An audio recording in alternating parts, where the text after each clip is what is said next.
I have been dead for 7 days, yet no one has performed any rites for my passing. As a result, I am left wandering at the gates of the underworld, unable to move on. The ghostly envoy told me that my earthly matters remain unresolved, and my resentment is too strong to cross the bridge to the afterlife.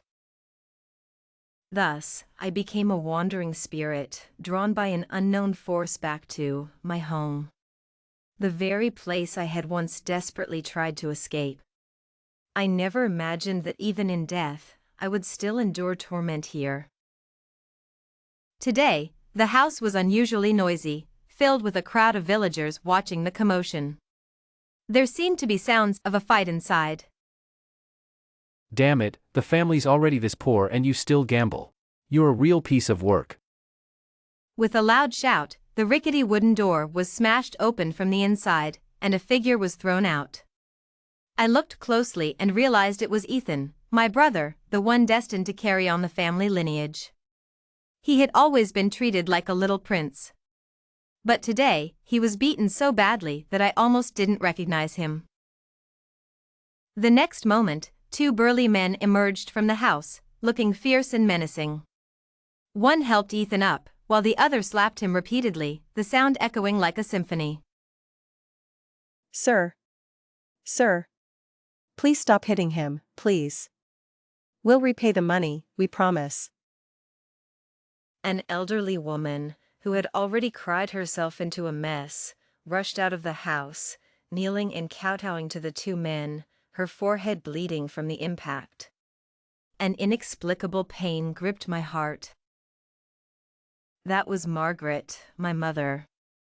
Despite all the grievances I suffered, she never pleaded for me like this. In fact, it was she who caused much of my suffering. Sometimes, I envied Ethan. Repay? Do you have anything valuable left in this house? Let me tell you, today I'm taking your son to sell his blood. With that, he ordered the other man to carry Ethan away. Margaret, in desperation, crawled on the ground, clinging to the man's leg to stop him from leaving. Sir, please don't take my son to sell his blood. We still have some money. There are a few acres of land at the east end of the village. I'll sell them right away and repay the debt. Margaret pleaded desperately, holding onto the man's leg, and turned to call out John, my father. When that hunched figure emerged, I almost didn't recognize him. It hadn't been that long since I last saw him, yet he looked like a pile of old paper money. The father I remembered was always strong and powerful, ready to slap me and call me a worthless burden at any moment. Was this really my father? John stumbled forward, holding a few crumpled documents, and found someone among the onlookers. It was Robert, my uncle. Brother, we've always argued over the irrigation rights. I'll sell the land to you, and we won't have to fight anymore. Robert was visibly pleased, grabbing the documents and casually handing over $300 from his pocket. John panicked, trying to argue, but Robert kicked him to the ground. Too little? Sell it to someone else if you want more. Blame yourself for raising such a useless son. Robert pocketed the documents and looked down at John. The burly man quickly snatched the money from John's hand, shouting angrily. This isn't even enough to cover the interest. Take him away. With that, the other man hoisted Ethan over his shoulder and started to leave again. Margaret, almost out of breath from crying, pleaded desperately. Sir, give me a few more days.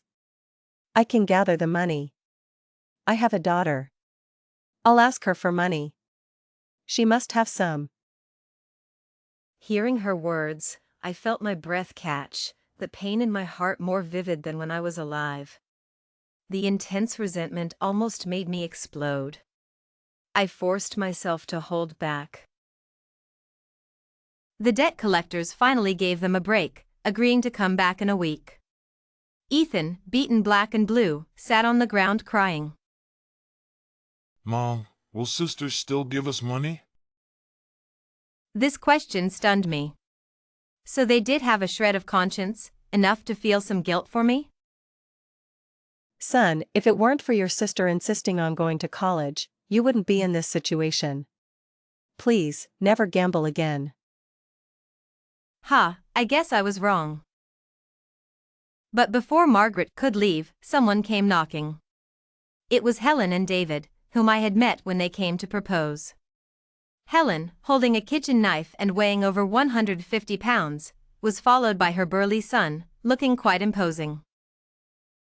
You lot are trying to scam my family to pay off your son's gambling debts, aren't you? Hand over the $10,000 of bride price now. Margaret was taken aback, but wasn't one to be easily intimidated. In-law, I was just about to visit you. My daughter is already married into your family. How can you accuse us of scamming? Are you trying to make a scene and refuse to give us both the person and the money? Helen, shaking with anger, waved the knife in front of Margaret. Every one of you is a parasite living off your daughter. On the wedding night, she couldn't take it anymore and ran off to jump off a cliff. I spent $10,000 and now can't even find her body. If this isn't a scam, what is? My spirit floated above, feeling nothing but irony. Who would have thought that after my death, the only person to stand up for me would be my mother-in-law? Even an outsider saw things more clearly than Margaret. Hearing that I had jumped off a cliff, Margaret's face turned pale. Already frightened, she now looked even more ashen, like she had fallen seriously ill. But then she laughed. What nonsense are you talking about? I know my daughter well. She always listened to me. How could she possibly do such a thing? Seeing that Margaret was unreasonable, Helen ignored her and dragged David into the yard, searching for valuables. Where have you hidden my daughter? I get it now. That girl is married into your family and is on your side. Are you two plotting against me? Helen, a stout woman of over 150 pounds, didn't budge an inch despite Margaret's efforts to pull her. Her frown deepened, and with a shove, she pushed Margaret away. Get lost. You heartless creature. If you hadn't driven her to despair, she wouldn't have done it. Such a good girl, and you dare cause trouble in front of me? Son, throw these people out. This house is ours now. David, with his strong build and Helen's imposing presence, easily threw John, Margaret, and Ethan out of the yard like they were 3 obedient kittens. They sat dejectedly on the village street, looking desolate. Robert pocketed the documents and looked down at John. The burly man quickly snatched the money from John's hand, shouting angrily. This isn't even enough to cover the interest. Take him away. With that, the other man hoisted Ethan over his shoulder and started to leave again.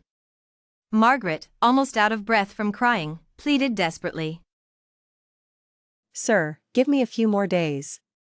I can gather the money. I have a daughter. I'll ask her for money. She must have some. Hearing her words, I felt my breath catch, the pain in my heart more vivid than when I was alive. The intense resentment almost made me explode. I forced myself to hold back. Robert pocketed the documents and glared down at John. The burly man quickly snatched the money from John's hand, shouting angrily. This isn't even enough to cover the interest. Take him away. With that, the other man hoisted Ethan over his shoulder and started to leave again. Margaret, almost out of breath from crying, pleaded desperately. Sir, give me a few more days. I can gather the money. I have a daughter. I'll ask her for money. She must have some. Hearing her words, I felt my breath catch, the pain in my heart more vivid than when I was alive. The intense resentment almost made me explode. I forced myself to hold back. Robert pocketed the documents and looked down at John. The burly man quickly snatched the money from John's hand, shouting angrily. This isn't even enough to cover the interest. Take him away. With that, the other man hoisted Ethan over his shoulder and started to leave again. Margaret, almost out of breath from crying, pleaded desperately. Sir, give me a few more days. I can gather the money. I have a daughter. I'll ask her for money. She must have some. Hearing her words, I felt my breath catch, the pain in my heart more vivid than when I was alive. The intense resentment almost made me explode. I forced myself to hold back. I barely managed to finish middle school. The middle school in our town was far inferior to those in the county. The teachers were limited in their abilities, and many of them had to teach multiple subjects. I did poorly in the high school entrance exam, just barely making it into the county's top high school. I thought that if I could rank in the top 10 in the county, my parents would surely give me the chance to continue my studies. But I underestimated the educational gap. Despite my best efforts to rank first in my school, it meant nothing in the county. My parents refused to let me continue my education, no matter how much I begged. Why are you so unreasonable? If you marry into a good family, you'll be well off for life. Have you thought about your brother? Do you want to ruin his future? Neighbors also advised my parents. Nowadays, boys go to work after middle school. Your daughter has already finished her exams. It's time for her to earn some money for the family. It seemed like no one in the world wanted me to continue my education, as if it were a crime for a girl to study. Even Chairman Mao said women hold up half the sky. Why couldn't they accept me? But no matter how unwilling I was, it was useless. I was sent to work at a ranch. There were many kids my age at the ranch, both boys and girls. I was assigned to the milking department, responsible for helping the cows onto the carousel for milking. The job at the ranch wasn't bad. We worked in 3 shifts, earning 1,200 yuan a month, with 4 days off each month.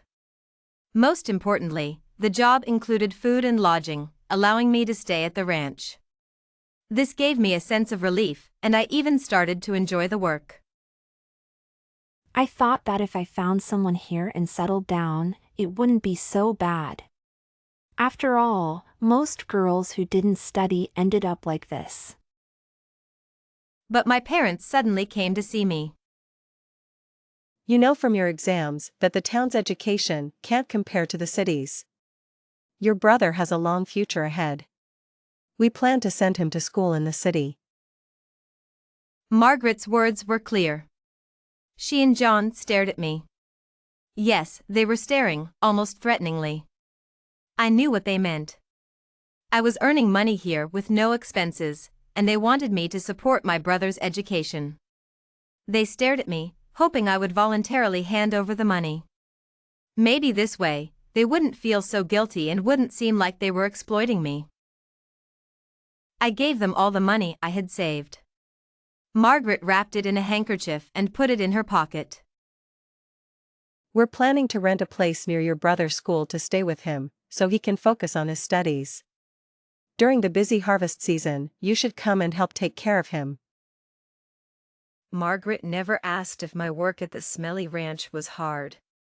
But after all, he was my brother. Even though his arrival had taken everything from me, he had brought a new hope to our family. I should help him, he was my parents' hope. So, during the busy farming season in October, I would go home after work to take care of him. Ethan, Mom and Dad have placed all their hopes on you. You must study hard. He was doing what I couldn't, carrying my hopes. But Ethan never listened. He only complained that the food I made wasn't good enough, that there wasn't enough meat, and he kept asking me for money. When I didn't give him money, he would complain to Margaret. Gradually, his grades dropped, and his teacher asked Margaret to come to the school for a talk. My parents discussed enrolling him in a tutoring class to improve his grades. The tutoring classes were expensive, but my monthly salary was fixed.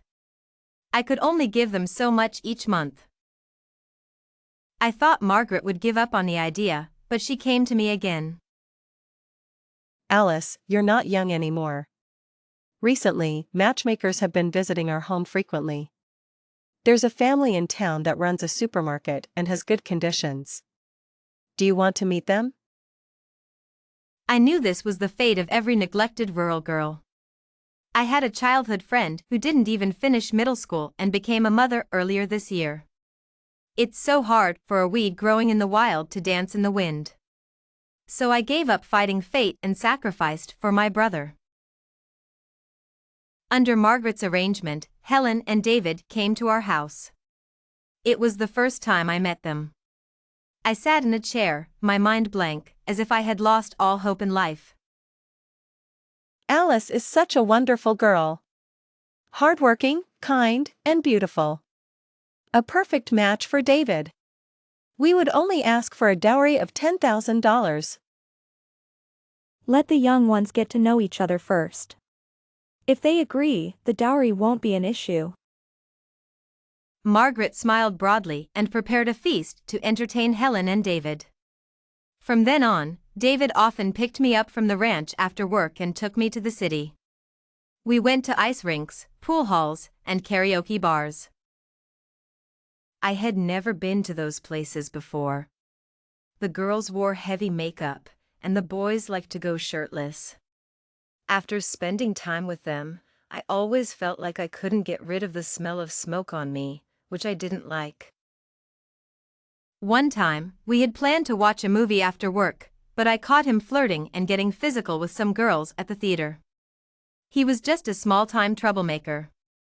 That day, I felt utterly disappointed with my impending marriage. It felt like my life was over before it even began. To avoid David, I claimed to work overtime and stayed at the ranch every day. Until I met them, a group of college students not much older than me, and some vocational school students around my age. The ranch had spent a lot of money to hire fresh graduates and interns from universities. They didn't do repetitive mechanical tasks like me, attaching cups to cows, milking, and detaching cups, over and over again. They discussed symptoms in cows and how to treat them, which batches milk production had dropped and how to adjust the feed formula.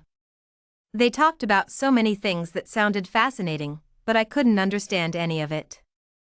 It felt like another world, one I could see but not touch. One of my dorm mates, Grace, worked in the lab as an intern from a vocational school. She seemed to have a lot of free time but earned twice as much as I did. Alice, why don't you try going to college? Even if it's just a vocational school, you could become a vet. If you get a bachelor's degree, you could do even more advanced work, like animal research. She said it casually, but it stirred up a storm in my heart. I grabbed her hand urgently, tears uncontrollably streaming down my face, as if a ray of light had finally pierced through the darkness of my world. What should I do? You have a middle school education. You can use the money you earn at the ranch to repeat a year, get into a vocational high school, which has a year of internship to ease your financial burden. Then you can continue to a junior college, intern for another year to earn money. You can then go for a bachelor's degree, then a master's, and even a PhD, or study abroad. Alice, as long as you have the drive, you don't need anyone's help. You can soar. The world is vast. It felt like she was talking to both me and herself. I remember that night, I was so excited I couldn't sleep. I cut off all contact with my family. I stopped going on blind dates and ceased supporting my brother financially. I needed to save money for my own future. When Margaret found out, she came to the ranch, furious, threatening to sever our mother-daughter relationship. Mom, Ethan is already studying in the city. Can't I just support myself through school without relying on the family? Why do you insist on extinguishing the glimmer of hope I finally see, blocking my vision so ruthlessly? Ethan is your son, but you are also my mother. You are meant to get married. Ethan is the heir of the family. If you don't understand this, what's the point of studying? All that education is wasted on you. No matter how hard I searched, I couldn't find a trace of love in her eyes. I took a deep breath. 500 a month, no more. Otherwise, nothing. I said it firmly, and Margaret had no choice but to accept, as the money was mine. I quit my job at the ranch and carefully divided all my savings. Finally, I enrolled in a preparatory class, sitting in a classroom again, even though I was several years older than my classmates. I didn't care. But Margaret wasn't happy. My studies meant I couldn't send home the $500 a month, making it hard for the family to support Ethan's high expenses. Margaret came to my school repeatedly, causing my teacher to call me in for a talk. I had no choice but to promise Margaret that I would work part-time while attending vocational school, sending money home, and only needing their support for 1 year. Margaret reluctantly agreed. After that, I finally had some peace and threw myself into my studies, eventually getting into a vocational high school. Before I could even register, Margaret told me Ethan wanted a new study device. Since I needed money for school, I went out to find part-time jobs, taking anything that paid. I believed that as long as I kept going, all the hardships would eventually pay off. When choosing a school, I deliberately picked one in the south, far away from home. The farther I was from that family, the easier it was to breathe. In vocational school, I absorbed knowledge like a sponge. While others were chasing trends, I was a bookworm, spending all my time in the library. At night, I worked at a barbecue stand, and on weekends, I took on promotional jobs, living a hectic life that didn't seem like a vocational student's. But for me, those were the happiest 2 years since Ethan was born. Margaret often called to complain about the family's financial struggles, but I only sent her $500 a month. Sometimes she would angrily call me ungrateful. She didn't know that after sending her the money, I could barely afford to eat. Many times, I survived on pickles and bread, grabbing a meal at the barbecue stand at night. I had to save money for tuition. But I didn't feel bitter. Like a weed growing towards the sky, my heart was set on the vast world. Finally, it was time for my internship. Since I was studying veterinary medicine, I found an internship at a ranch. This time, I wasn't a dirty milker but an intern veterinarian, earning $3,800 a month. By chance, I met Grace again. She had finished her associate degree and was now a lead veterinarian, knowledgeable in many areas.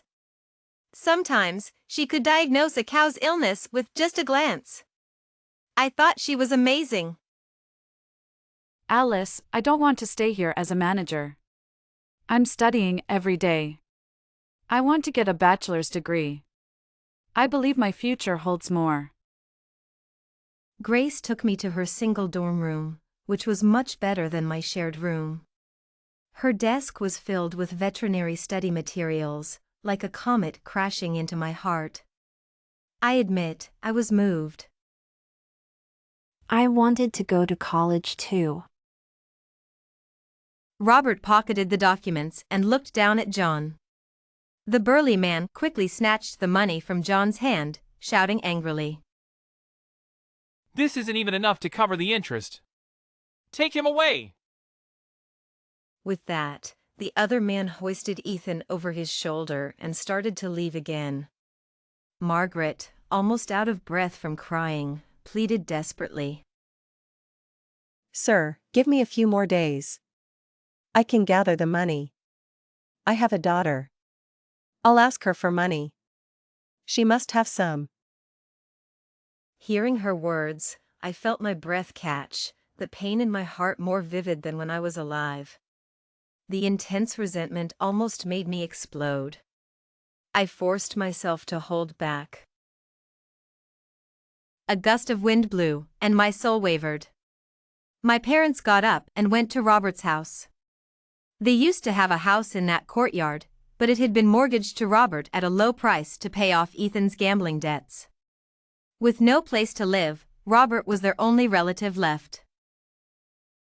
Sleep in the mule shed.